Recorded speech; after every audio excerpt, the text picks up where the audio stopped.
Hello and welcome to Healthy and Heavenly. Today I have a special guest. I have my dad on the podcast, and today we're going to be talking about financial stuff. And this is an important part of being a healthy person in your walk of faith, with tithing, with saving and investing and building a legacy. And so we're just going to be talking a little bit about financial health. And there's none other than Tom Hegna. So if you'd like to tell us a little bit about yourself. Yeah, so I was born in a small town of Minnesota, 2,500 people. Both my parents were teachers. They didn't make a lot of money. I was fairly money motivated. I had many jobs. I sold seeds door to door. I mowed lawns. I shoveled snow. I was a newspaper boy. I sold Waterama buttons at the big annual festival. And so I was always kind of money motivated. But then I went to college at North Dakota State University on an Army ROTC scholarship. I was commissioned in the military, spent 6 years active duty Army, 16 and a half years Army Reserve, retired as Lieutenant Colonel. I went into the insurance business. I was started out with MetLife. Was there for 8 years. I was an agent, a manager, a national marketing manager. Then I went to New York Life. I started out as an annuity wholesaler, but eventually became a senior executive officer in the company. I retired in 2011. I've now written 6 books on financial issues, on how to retire the optimal way based in math and science. My most recent book, Who Wants to Be a Millionaire, is for young people and showing them how to build wealth. So that's kind of my background, Sammy. Yeah, so if you'd like to talk a little bit more about the journey from coming from not a lot of money, both of your parents were teachers, and then the journey and the traits and the habits that you need to build to creating the business that you have. Yeah, so, in the Army, you don't get paid a lot of money. I got paid $13,000 as a second lieutenant. When I left as a captain, it was like $36,000, so I wasn't making a lot of money in the Army, but I went into basically a sales position in the insurance industry, and I've always been a hard worker. I've been for 30 years. I was the hardest worker I knew. I didn't even know a landscaper that worked harder than me. I worked many hours. For 30 years, I traveled 200 days a year. Away from my family. I got a wife that I've been married to for 42 years and 4 kids. Sammy's the fourth of 4. We got them ranging from like 23 to 40, so that was a lot of sacrifice. And I think that's what's important also, is that if you want to really become wealthy, there is some sacrifice. You have to sacrifice today for the future. And I think there's too many people that are focused on me, now, and they got to have everything brand new right away. And unfortunately, those people will never become wealthy. So are there some simple money principles that people should know? Yeah, so even the Bible has a pretty simple strategy. Many churches talk about 10-10-80. You give 10%, you save 10%, and then you live on 80%. I will tell you, 10% isn't enough to save. I would save 15 to 20% is what I would say. So I'd say 10, 20, 70. You got to learn to live on 70% of your income if you want to become wealthy. Most people don't. Most people spend everything they got, and they charge a bunch on credit cards. Those people will never become wealthy.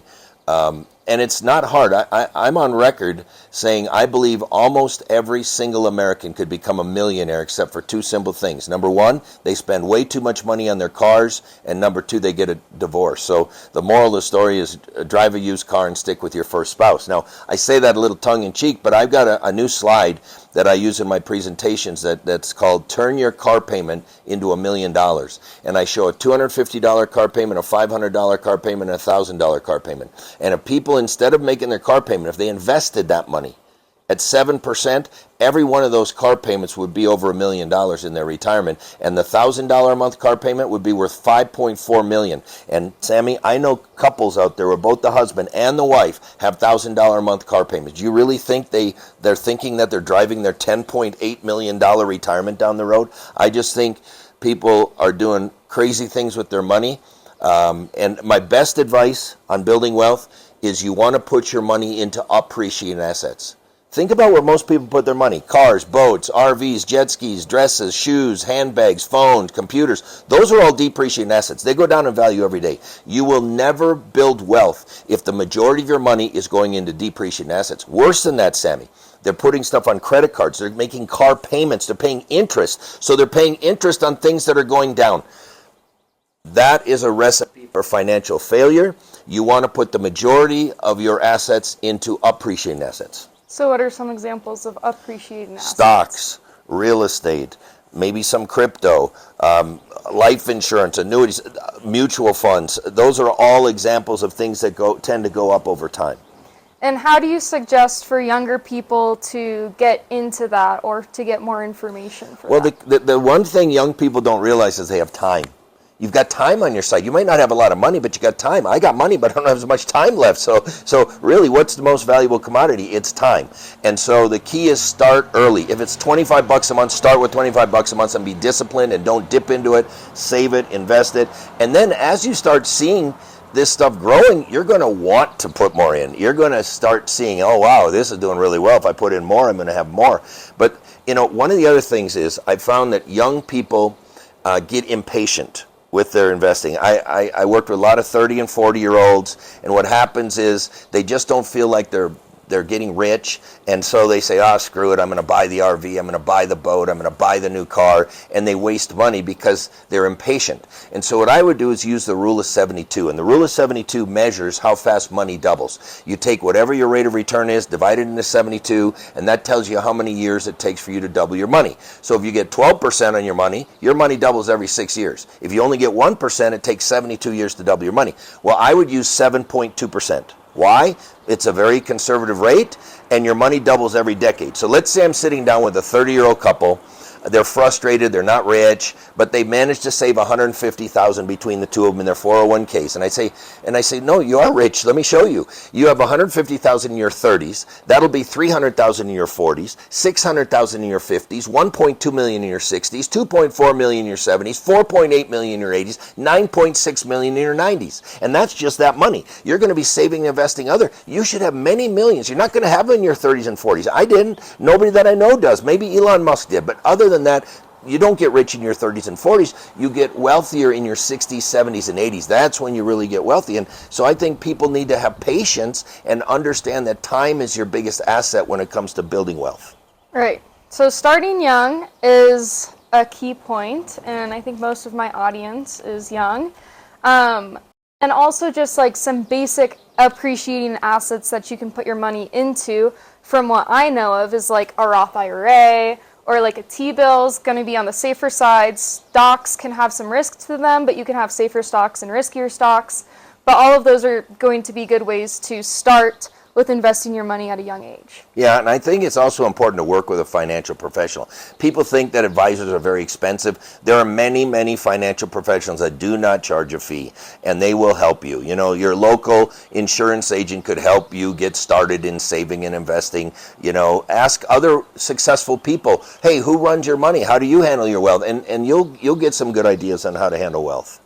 So how important is self-discipline and self-control in this whole process? Well, I think it's critical, and that's the one thing I had was a lot of self-discipline, and you get that in the military because you can't make excuses in the Army. You can't say, well, the kids got sick, the car broke down, I had a flat tire. That doesn't fly in the Army. You got to get the job done on time, in time, right the first time. And so, I've always been disciplined, but I see too many people who are financially undisciplined. They waste their money. I'll give you an example.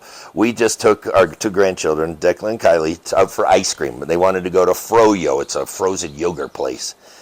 And they give you a little bowl and you fill with ice cream and put toppings on, then you weigh it. It was $22 for two kids' ice creams. I mean, that we're talking 10 and 12. Ridiculous. And I was in there. The place was packed. There was a family of 6 in there. They're spending, $60 on Froyo? Are you freaking kidding me? That is not what you want. That is not how you get wealthy, okay? That is frittering away money. So the two fruits of the Spirit that I wanted to talk about were self-control, and you've talked a little bit about that with discipline. But the other one is long-suffering, and in other versions, it's just called patience. And so tell us a little bit about continually sowing seeds throughout your work, how long the process was, not giving up, and how you needed to rely on discipline instead of motivation. Yeah, so, starting a brand new business, I started in 2011, and I didn't take out any loans. I've never taken a loan for my business. I did it all out of my own pocket. But I mean, it's hard. You got to break through all the noise. I invested a lot of money in my business. I invested in advertising. I invested in marketing. And I know I wasted probably a bunch of money in doing it, but it all ended up working. I don't know which part worked better than others, but I did put a lot into my business, and it's just... it's my work ethic. I think for 30 years, I'm not the hardest worker anymore. I want to be the hardest player. I want to play now, and my wife and I travel the world. But for 30 years, I was the hardest worker I knew, and that was the self-discipline and it's perseverance. Because I tell people bad things happen to good people all the time. Like, good people are shocked. So something bad happened to me. I'm a good person. Yeah, it's more bad stuff is going to happen to you. It happens to everybody. You're not going to get the promotion. You're not going to get the pay raise. You're not going to get. It's going to be unfair. You're going to be treated unfairly. Expect it. That's what happens to everybody. It's not what happens to you. It's what you do next, and you just got to keep going, keep moving forward. You might not feel like it. You might just hate everything going on, but you got to keep moving forward because there's nobody else is going to save you. I say the only person who will take care of your older self is your younger self. Let me say that one more time. The only person who will take care of your older self is your younger self, and I'm just proud of my younger self that chose to take good care of little old me. Yep, that's awesome. And your younger self is also taking care of me.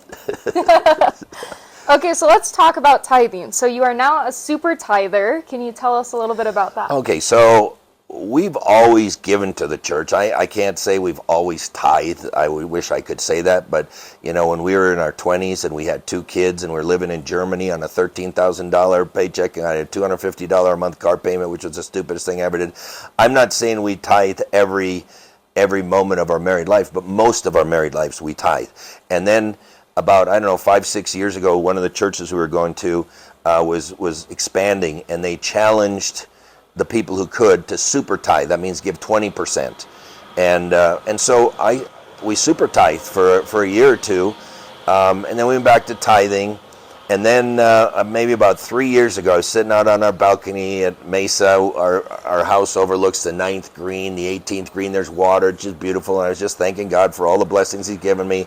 And I just felt the prompting to super tithe again. And so now for the last few years, we've been super tithing. We give 20%. And I'll tell you, it's a challenge. But the Bible is very clear. It's the only place in the Bible that God says, trust me in this. Tithe, just test me in this. He says, it's the only place He says, test me and see if I don't open the floodgates of heaven and bless you. And, we're always taught that God can do more with 90% than you can do with 100%. Well, I found He can do more with 80% than I could do with 100%. So we keep super tithing. And it's just good. I think again, I'm able to do it. And I cheerfully do it. I don't do it out of, fear or anything. I just do it. And I think the blessings that you get, yes, I think you get blessed financially, but I think there's other things. I think there's protection that you're given against bad things happening. So I think there have been times when some bad things could have happened and they didn't. It's one of those things where something could happen and it didn't. And I almost think there's like a protection layer around us a little bit too. So I think we're doing good things, and I think we give to good places. And then beyond that, I still give to Smile Train. I still give to Tunnel and Towers. I still give to Wounded Warrior Projects and the Jewish and Christian for those old ladies in Ukraine. I feel sorry for them every time that commercial comes on. So I do other stuff in addition to that. Plus we try to, give you guys some things every year. And so, if you think about it, I give away a lot of my a high percentage of what comes in, I give away. Yeah. And I happily do it. Yeah, when I first found out that you guys were super tithing, I was like, whoa. I think 10% of that money could go towards me. Like, I think I'm young, like I'm just starting out, like I could use some help. But I'm really thankful, just all jokes, but I'm super thankful that we have a spiritual leader that shows us how to tithe, because I tithe, and just watching my giving statement on my tax return from last year to this year, like since I graduated college and I have a job now, I'm able to consistently give, and I just set it up on automatic payment, and I just know that like this is something worth doing and worth trusting God in. And I just thank you for being a spiritual leader. I will add that you want to get started young, because if you think saving 10% is hard when you make 50,000, try doing it when you make 500,000 or 700,000. I mean, it's a big chunk of money, and then when you super tithe, it's a really big chunk of money. But I'd say get started early, and that way you just build it into your system, and then you do your spending around it. And if you say, "Oh, I can't afford 10%," then I would tell you you're not right with God on money, because He told you. Here's the key that helped me. I was always money motivated, but the day I figured out it's not my money, it's so much easier to give. It's not my money. It's all of it's God's money. He can take it whenever He wants. So it's all His money, and all He asked, just give Him back 10%. He'll bless you back way more than that. Just do it. And so if you're not doing it, I don't understand why, because it's very clear in the Bible. Right. It's God's money. It's a test to you to give 10% because it's hard. He picked 10 because it's hard. But it's doable. Like everybody can do it. Every single person can do it if they want to. But it's 10%. It's hard. Yeah. Well, 20% is harder. That just makes me think how, you come into this earth with nothing and you leave with nothing. And I've learned an open hand policy with God to just leave an open hand. And the more that you clench and that you say that this is mine, I want it, like the more God is going to challenge you with that. And He might take things away. So to have an open hand policy and let things come and go freely. And like we talk at church about how being an open vessel and how when you give, you allow more to flow through you, and to just trust that process. So talk a little bit about being, since this is healthy and heavenly, you might not think about finances relating to your health, but talk a little bit about how your financial health and being financially unhealthy, how that can pour over into all the other areas of your life. Because I know I'm single, but I know like being married, like being financially unhealthy can be the cause of divorces. And so just talk a little bit about that. So what's interesting is when I was writing my latest book, Who Wants to Be a Millionaire, that started because I was asked by some companies to do a presentation on financial wellness. So when I was researching financial wellness, I was kind of shocked to see how financial wellness is tied to physical wellness, emotional wellness, spiritual wellness, mental wellness. They're all tied together. And what you'll find is that people who are financially fit are typically more physically fit, emotionally fit, mentally fit, spiritually fit. And people who are just a mess, they're a mess. Yeah. They're bad with finances, they're sick, they're all screwed up emotionally, mentally, they're spiritually, they don't have a spiritual. So they're tied together. And so it's really hard to be financially fit and not good with emotion and mental and physical. And so I just think, you just gotta get your act together, and it's all part of it. You want to be physically fit, you want to be emotionally fit, you want to be financially fit, you want to be spiritually fit, but they're tied together. And I just don't think you can just say, well, I'm not going to worry about my finances and have the rest of your life go well. I don't think it will. Okay, so we're kind of starting to wrap up. Do you have any final words of wisdom? Well, I just think that, again, anybody can become wealthy. You got time. When you have 50, 60 years to invest money, you don't even have to invest that much, and it can really grow significantly. So just, I would say work with a financial professional. I don't think it's a do-it-yourself project. I think people who try to do it themselves have too many blind spots. They try to retire on their own. Well, they don't have a plan for long-term care. Well, that wipes them out. Oh, they forgot that markets crash and they can stay down for a while. Oh, that's a problem. They start taking too much money out of their retirement fund. That's a problem. Taxes go up. Inflation goes up. They don't have a plan for it. And so that's where a financial professional can help you on a plan, give you a roadmap, give you GPS so that you can be successful financially. And then what about being like a good steward of your money? Well, the Bible's really clear. You're supposed to be a good steward. Now, it says don't save up massive amounts of money, or moths and everything can eat it. But it also doesn't say spend all your money and charge up stuff on credit card. The Bible gave a pretty simple thing. Return 10% to God. You should invest some. I'd say 10 to 20% of investing, and then live on the rest. And God's fine with that. He's fine. You want to buy a boat with your 70%? That's fine, but don't buy it with the 100%. Buy it with the 70%. And if you can't afford it, you don't need a brand new boat. We had a boat, but I bought it for like $7,000. We drove it for like 10 years, and I think I sold it for 12. I sold it for more than what I paid for it. That's a smart way to do it. I went, I think, 10 years in Arizona where I drove red convertibles. I'd buy the best red convertible I could find used. I'd drive it for 2 or 3 years, and I'd sell it for as much or more than what I paid for it. So I went 10 years with literally zero car payment. And I think those 10 years helped me really accumulate, because over 20, 30, 40 years, that can result in millions of dollars if you turn your car payment into $1 million. Well, thank you. I really appreciate all of your wisdom that you had to share, and I think some of the heart behind this podcast in general, and then especially this episode with my dad, is just like I feel like I've been blessed by God with my parents, and just all of the things that my parents have taught me. And so part of the heart is just that I want to share some of this wisdom with other people, for maybe people who didn't learn these things growing up. And so that's just part of the heart behind it, this episode. And so I'm going to pray us out. If you want to close your eyes and bow your heads, thank you, God, for just allowing my dad and I to have just a special little talk, fireside chat today. We give all the glory to you, and we just thank you for all that you're doing in our lives. We thank you for using us as vessels, and we just pray that people come to you and hear your word through this. Amen. Amen. Well, thank you.